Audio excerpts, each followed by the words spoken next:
So in this video, I will show you how you can interact your particles with your footage. You can see there, I have a footage of a forest and you can see we have some kind of particles. If I go closer to this one, you will see that this is kind of interacting with the tree. This is not visible that much right now. I think we have to increase the, you can see there, we are kind of interacting with this one, not exactly, but this is too much. So it will not gonna look realistic.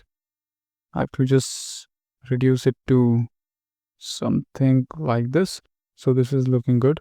If I just disable my layer, you can see that this is somewhat kind of interacting with the trees. You can see there also, and in this area also. So basically this is a simple render that I get from Unreal. And you have to make sure that you are rendering properly all your passes. If you don't know anything about passes, how to render them, you can watch this tutorial. I will put the link in the description. So the first thing, you have to get all your passes. So this is my raw render from Unreal. And if I just go to this button, you will see we have final image, ambient occlusion, movie render to world position.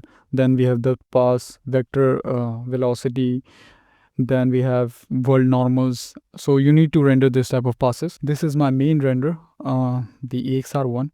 If I go down, and this is my particles. This is not visible right now. Yeah, this one. So this is my particle, and that was my main render, this one. So what I want is, I want to merge this particle with my background. So the first thing you have to do is you have to take your particles, do your stuff, whatever you want to do. So in my case, I'm adding a saturation so that I can remove this yellow color from this. Then I'm adding a glow node so that I can get this type of glow effect in my particles. And you don't need to do this merge because I'm merging this particles also with the main one. So that's why I'm using this merge node, but you don't have to use this one. You also don't have to use this merge. You have to use this one. So you have to just click on your last node and then you have to press M. You will add a merge node there and make sure that you make this thing to multiply. So I will just connect this one because I already have a multiply there. So after this one, make sure that your connections are proper. You have to add a constant there. So just search for constant and you will get this node. Then you have to just connect this one to this, and it will look something like this. You have to just change some value. If I just go to my constant, you will see this image. You can just reduce this thing just a bit, not too much. Then we have a merge node that is multiplied and that is connected with our particle system. Then what we have to do is we have to take the depth pass. So if I just click on this shuffle node, you can see we have the depth pass of our forest. So you have to just you can connect this node to your depth pass, or you can also copy this thing like this and then you can connect this one to this.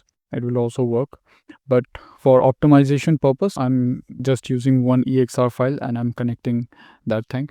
So you need this shuffle in order to access your depth pass. Just press tab and then search for shuffle.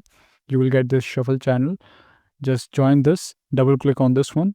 You will get all your passes. You have to just click on scene depth and then you will see your scene depth. And the shortcut to view your node is 1.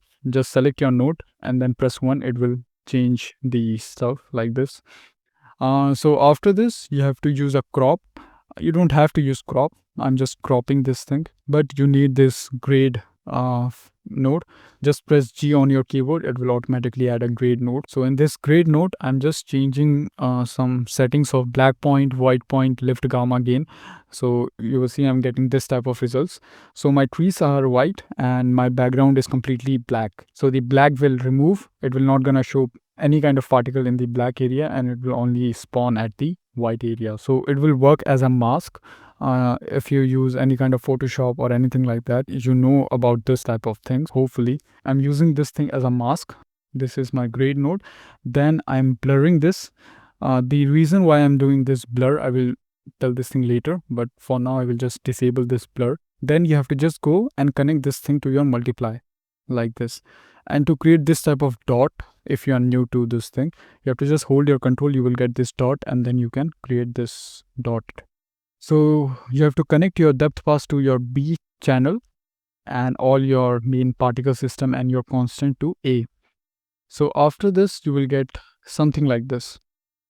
So you're spawning your particles into your white area and you're not spawning anything into your black area. So if I just go to my main particle, this node, you can see we have particles everywhere, but it is just spawning those particles into this area. After this, you have to connect this multiply node to another multiply. So similarly, you can copy this thing, this node, and you can paste it there, and you can just directly connect this one to this one, but you need a multiply for this. So basically, I'm just pressing M there, we are getting a multiply, and then you have to just connect this one to this thing, and make sure that your B is your main image and your A is your particle system. So this is very important, because if you shuffle this, then it will not gonna work. And you can easily change the B and A value. You have to just press Shift X, so it will spawn the values. So if I go to my constant node,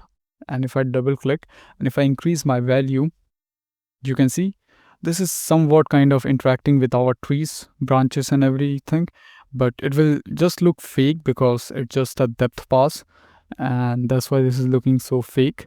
But you don't have to go too much higher on this value. You can just leave this thing like that and it will look realistic. So now you can see this is looking realistic kind of, and you are getting the interaction also. Now you will see that we are getting so much sharp edges there, and in this area also you can see we have so much sharp edges.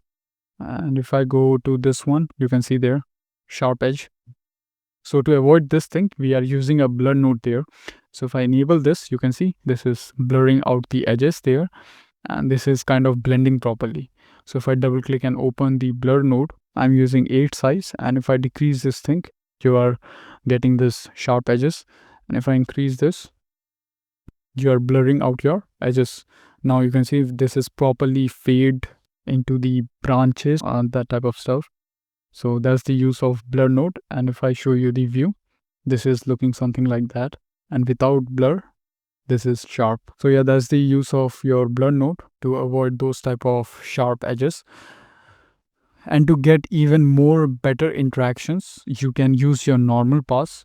So I don't know if you are interested in this type of topic, so that's why I'm not going too much deep into these things. So this is kind of a very basic setup you can do with your depth pass in order to interact with your objects. So that's it for this tutorial. I think this will help you. Thank you for watching.